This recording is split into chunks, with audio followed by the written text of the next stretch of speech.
All right, guys, welcome to the first episode of the Sam Bordi Show, and I can't think of a better way to start it than one of my best friends in the whole world, the smartest guy I know. This is my dad, Ed Bordi. We're just going to kind of talk about what he does on a day-to-day basis running his business, what he does to succeed, some lessons that he learned along the way, and then maybe just a couple other things that we find interesting. So I'll kind of just let you start. You can kind of intro yourself, whatever you want to say. Well, thank you for that. I appreciate that intro. That was very nice to hear. It kind of talks about the relationship, which is a key part of what I've learned in business. Building a relationship with people so that they can trust you and like you and want to do business with you. I hope so. You're my dad. Yeah. Well, with you, obviously, but that goes with anybody. I know. Really. Yeah. So, what do you want me to talk about? Just my background, Sam? What do you can just okay. Talk about yourself for a minute. I spent the majority of my career in corporate environment. So I worked for other companies, small companies, startups, and even major corporations like Verizon, and that was what I had planned on doing my whole life. Was build a career, maybe climb the corporate ladder, become an executive in a big company,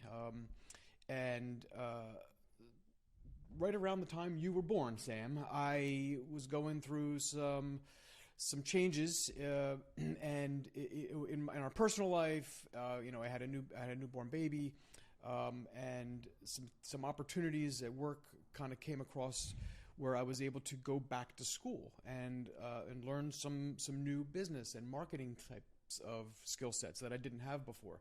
I went to school as a programmer, and I was a software developer, and that was my whole life up until that point. When I went back to school and learned business and marketing, I discovered that I had a real passion for that sort of thing. And that kind of launched the next phase of my career. I started thinking maybe this is something that I want to do. And I started a little side business while working in a full-time job, taking on a customer or two here and there just over the years. And that turned into something that I decided that I really did love to do.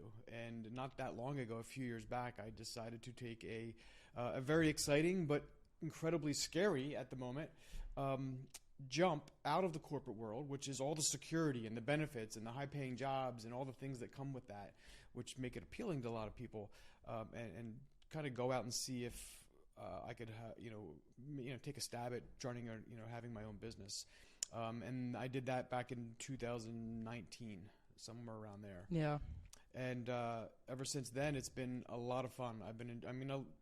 New business owners, there's a lot of things to learn, and there's always some bumps in the road, which I had just like every other new business owner. But I've been able to learn and push through and get past those, and have some pretty incredible successes along the way as well. So, that's kind of like a brief history of my background. Did you want me to dive into anything more specific? I have a couple points, but if there's anything you wanted to talk about first before we kind of delve into the questions that I have for you about the marketing business, or just other things, if there's anything else you want to get into before I kind of get what I have. Not really. Let's talk about your questions, and then we can kind of skip around. That's such a big thing to talk about. There's so many things. You know how much we love AI and how much. And one thing that we've talked about in the past is, as you have a marketing agency, the possibility that AI could take over a lot of the responsibilities of what you do every single day. So my main question is, how do you feel about the presence of AI moving forward with your company, and what you would do to kind of combat that or use it to your advantage? So this is a really interesting question, and I'm a marketing and a technology company, and AI will definitely have an impact on me, but AI is going to have an impact on nearly every company and every kind of business in the future. Having a technology and a very software-based background, I know probably more about AI than most people know about it, just because I understand. I've been working on AI tools for more than 15 years. Even when I was at Verizon, we were developing artificial intelligence. Not as complex as what we have today, but I've been in and around it.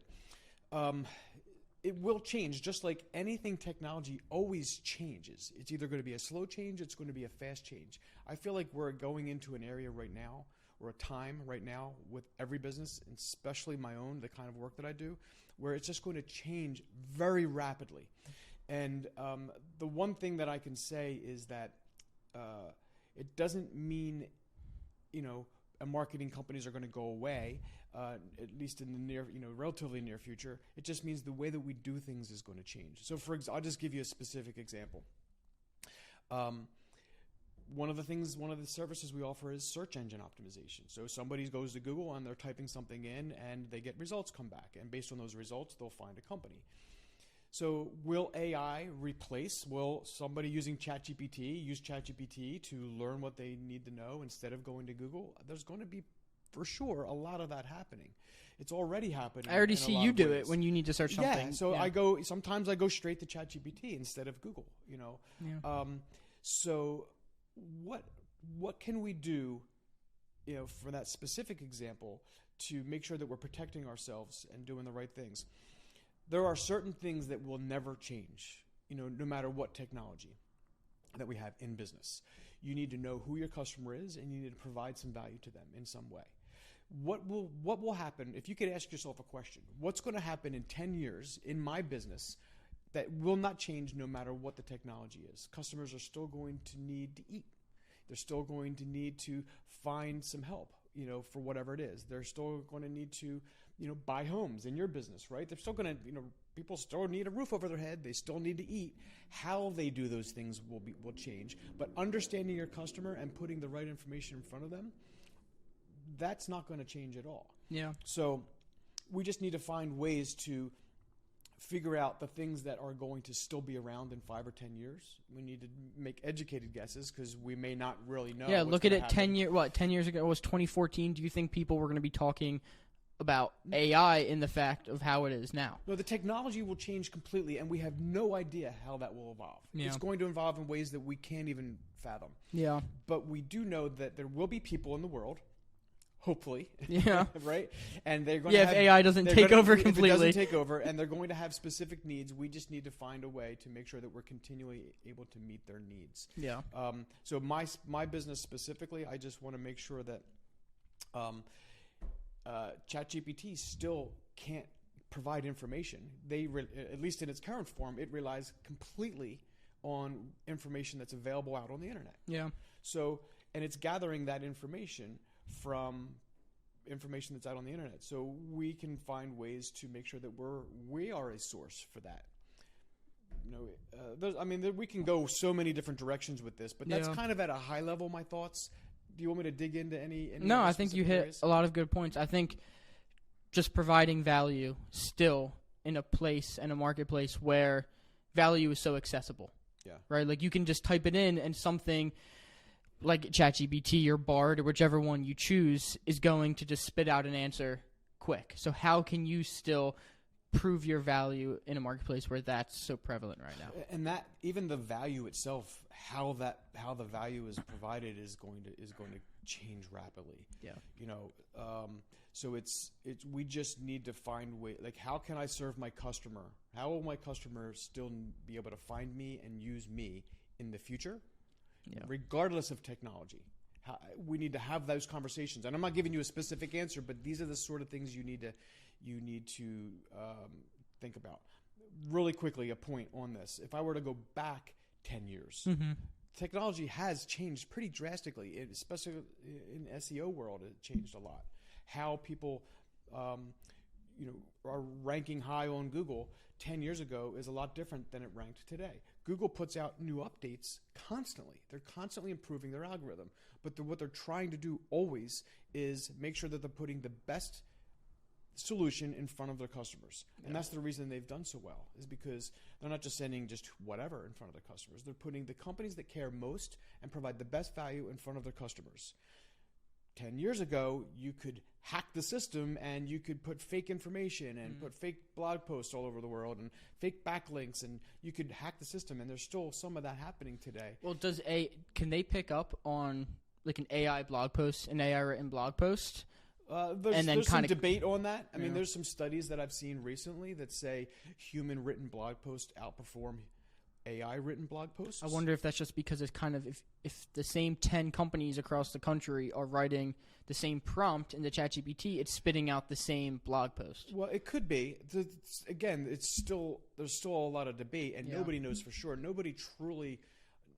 There hasn't been enough study on that. But what I know for sure is that if you're creating content and putting it out on the internet, if the content written by ChatGPT versus a human, if it's good content, good quality content, it's going to serve its purpose. Human content, according to this one study, seemed to be better, but maybe a combination between ChatGPT and human together, maybe even better. So. Yeah, but using it to your advantage in your business. Going back to my thought before we move away from this. So 10 years ago, the people that were doing the things that are right for their customers, not right for Google, trying to satisfy Google by, hacking the system, those are the people who are still ranking today and way ahead of the game. Everybody who was trying to game the system, they were either, way behind or completely taken off Google and penalized in some way.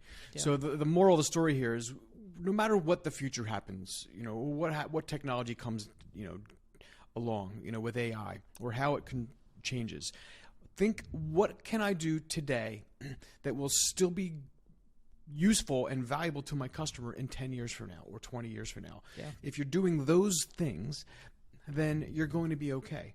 And people need to learn information about you. Create content and a website that is helping customers, not trying to game the system. So that's kind of the moral of the story there. Yeah. And I think the one thing I wanted to go into, which especially because you said people trying to hack the system, what do you do that sets you apart from people who kind of give the marketing agency a bad rep because, everybody has a marketing agency. You can run it from your laptop. You see all the YouTube gurus. Yeah. So what do you do that sets you apart? So a lot of companies are out there just selling some widget, right? We sell this thing or that thing, and it's just some off-the-shelf product or service that they're trying to jam down somebody's throat that maybe needs it, maybe doesn't. We start by learning about the customer, asking them questions, making sure we understand what their personal goals are. So maybe they're selling something, and there's a lot of people that sell that same something, but maybe they have a different goal than that other company. Maybe maybe they set themselves apart, in another way. If I'm not understanding who they are, what their company is, the specific market that they serve, what products they offer, and I'm not understanding that really well, then I can't do a good job helping them. So we are not a cookie cutter type service. We learn what the customer wants. We understand them and their market and their company, and then we custom fit and custom design a service that meets their specific need. Most companies today, there are thousands, tens and tens of thousands of companies, marketing companies around the country today. Most of them are somebody who learned marketing last week from a book. And they said, hey, you can have a marketing company. So then they're trying to sell it and outsourcing all the work. They don't really know what they're doing. And they don't really know if what they're selling is actually going to help that person. We're different. We understand marketing. I studied marketing at Wharton. I've been doing it for nearly 20 years. I have the technology background, and I care intensely about my customers. Yeah. So I literally will not take on a customer if I don't think I can help them. And I listen to them, and then we do what's right by them. Yeah. And we have a very, very low churn rate. In fact, I don't think we lost any customers in the last year. Wow. And a few that left us left for reasons not related to us and left us 5-star reviews. So that's kind of uncommon in the industry, but because we take this custom approach and this relationship-based approach, that's what's different, with us. And there's other things, but those are the main things. Yeah. Yeah. I mean, I can just see it in the way you carry yourself in your business when you talk to people. It's just different in that you care and that people respect that and they love that. Yeah. And they tell that to you, every time they're on their phone. They go, wow, I'm blown away by Ed because I've been with a marketing company before and they don't even give me an ounce of respect and care that you do. Yeah. I've seen that so many times, and it's just a testament to how well you carry yourself and your business and how you want to be known by people, and that's a good thing. Yeah, it is, and people are really important. So I care less about selling some, making some kind of a transaction, and way more about the relationship that I build with these people. Yeah. My goal is, if I have a customer that no matter what happens in the future, hopefully that relationship lasts forever, as long as I'm alive. In some way, I'm able to help them in their life and in their business. Yeah. The other quick thing that I would say that sets us apart is the knowledge that we have. So most companies are very narrow focused. We understand everything when it comes to technology and marketing and sales, and we can incorporate all the knowledge that we have into our offers that most marketing companies have very narrow bands of knowledge. Yeah, do you want to explain real quick what you did for the solar company and how crazy that was? Yeah, I mean, that's just one case study. So, and I can briefly explain what that was about, and I can kind of roll in some of the other knowledge that we have that most companies don't have. In fact, the vast majority don't have. In 2022, I worked with one of the top 10 solar companies in the U.S. and I worked with them, built a team that tripled the revenue that they had in the previous What were they 9 doing years. before you helped them, and then what did they finish at? They were doing great, beforehand, but they just were struggling to get past a certain number. They were at the $9 million a year in revenue for that territory that I was responsible for, that they hadn't been able to break over the past 5 or 6 years that office was open. And in the 1 year that I came in and took over the team, we went from that $9 to $10 million range that they were bringing in revenue to I think $34 million roughly in top line revenue, and I think we hit that in like 11, 12 months. And so, how do you use that? Not experience, because that's why they brought you on, is so that way, because you already had that knowledge of how to build a team and how to make them be successful. But then, how do you use that to differ from other marketing companies? So it really comes back to what I was saying a minute ago: understanding the business, the customers, and finding what the right thing to do is. So lots of companies are doing a lot of the right things, but are you putting your focus on the things that are going to move the needle the most? So it's not that they were doing wrong things, doing better training, making sure that we're able to provide a great customer service, making sure the salespeople were educated and able to help more customers go solar. All those things they were doing a really good job of. The things that moved the needle were not those things. So maybe we do a better job of educating our maybe a little bit better than we did before to educate our salespeople so that they can maybe close more sales. Yeah. Maybe that would move the needle 1 or 2%. But what's going to move the needle by like 300%? Yeah. It's not improving our close rate from 45 to 46 or 45 to 50. It's not improving this little metric over here that moves the needle a little bit. So I was looking at their metrics and understanding the business so that I could find ways to move the needle with big swings. Yeah. And in that case, specifically, we just needed to see more people. Yeah. Right. So, and that's a problem that most businesses have. Yeah. Right. There's not enough people coming in my door. And the same thing is anything. The more opportunities you have to win, even if you're not great, you're going to win more than the next guy. So if you're seeing 1,000 people and your competition's seeing 100, even if you're a worse salesperson, you're probably going to beat them in revenue because you're seeing so many more people. That was the main thing that I did. Yeah. It was really about see more people and do a better job of executing, which I think is one of the main things that most businesses do wrong. They don't know how to get enough traffic through their door or eyeballs on their products, and they don't know how to execute what they're doing to do a better job of turning those opportunities into wins. Yeah. So I mean that's related to the solar industry, but in general, a lot of businesses that are struggling today and that need help, and a lot of them that come to us for help,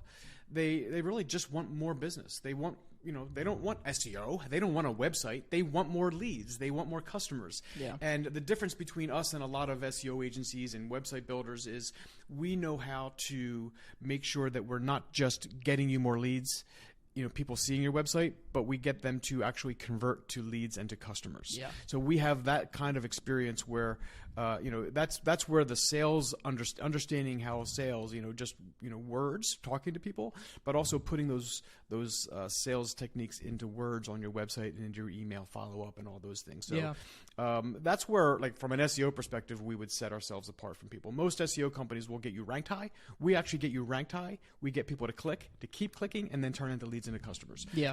That's all that anybody wants when they come to an SEO company. Yeah. And most SEO companies just completely miss that last step. Yeah. Yeah. Yeah. I mean, I can see that too. Just being around you, that knowledge that you have, other people don't. And it kind of just sets you apart, and it kind of makes it unfair for all the other people. And that's just, you don't have to say anything about that, but I can see the difference between you. And I saw today, actually, some kid in Philly standing on Broad Street running, and he ran a Facebook ad saying, hey, I'll run your I know this is a little bit different, but we do Facebook ads. But this kid was probably my age, and he said, hey, I'll run your Facebook ads. I'll get you 3 guaranteed appointments, and I probably see 20 of those ads every single week. And he's a college kid, fresh out of college, nothing against him, but I doubt he has the marketing and the sales experience that you have. Yeah. And it's probably not even close. Yeah, so not that a kid your age or anybody can't get results, but what they don't have typically is the 20, 30 years of experience that knows – here's all the mistakes you're going to come across that you haven't come across because you just haven't been doing it long enough. Also, experience in not just marketing, sales, technology. Yeah, it's kind of just like unfair. So we can do things beyond the ad that nobody else can do because of all those other expertises.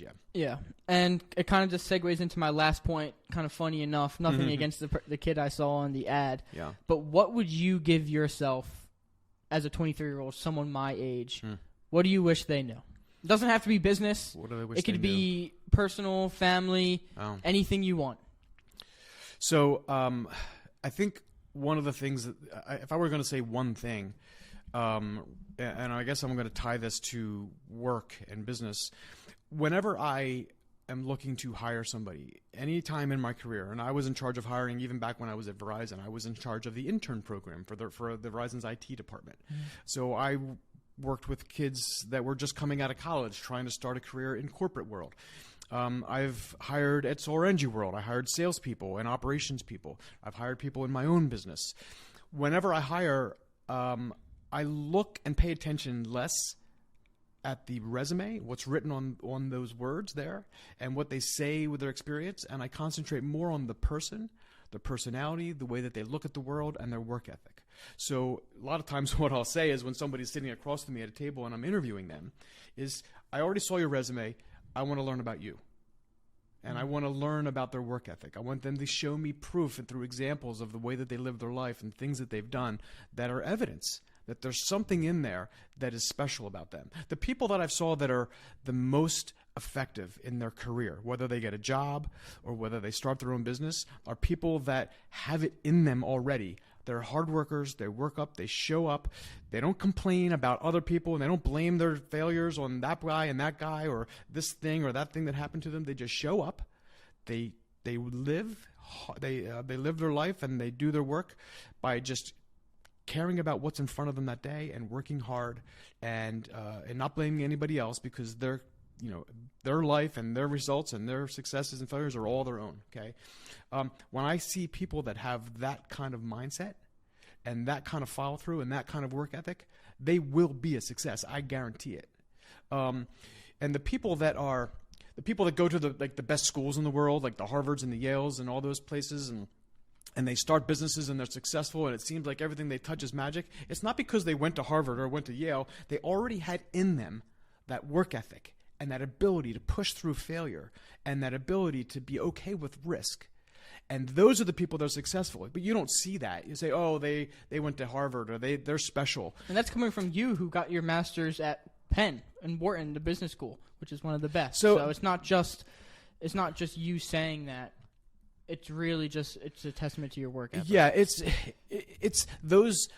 You got into those places because you had that mindset. Because you're not going to get into those places if you're not the right kind of person. Yeah. So it really is. If you want to have success, if you are a young person and you want a career, no matter what it is, then you need to focus on yourself. You need to look inward and you need to make sure that you are not complaining, you're not pointing, you're looking, you're working hard, you're learning, and you're surrounding yourself with other people that like the people that you want to be. So I love the idea of building great, really smart, hardworking teams. If you are that person and you're around enough of those people, good things can only happen to you, for sure. Yeah. All right. Well, thank you. You're for welcome. Sitting down with me. As you can see, I'm kind of passionate about that last one because I Yeah. think that's the key to most things. Yeah, but you're welcome, Sam. It's a pleasure talking. Well, thank you guys for listening. Subscribe if you're new. Hit the like button, and then I'll leave all of his information below if any of you want SEO work. All right, guys. Thank you. All right, take care.